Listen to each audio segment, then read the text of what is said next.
In the series of artworks titled Destruction, I imaged the final stage of the history of mankind as the result of a sort of erotic tension until the final explosion. Mankind, in a collective way, turns its libido towards something different from both the reproductive organs and other parts of the body, as in the case of traditional paraphilia. This sort of global libido seems paradoxically directed towards destruction and self-destruction.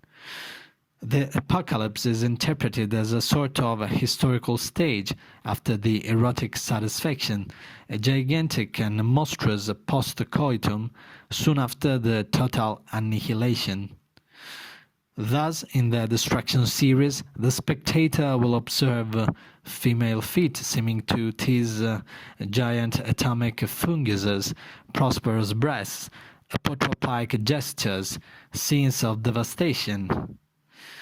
Mankind, globally, seems to forget the goal of its own erotic tension and, instead of abandoning itself to joyful voluptuousness, it ends up eroticizing the blind oppression of the other and the mass self-destruction.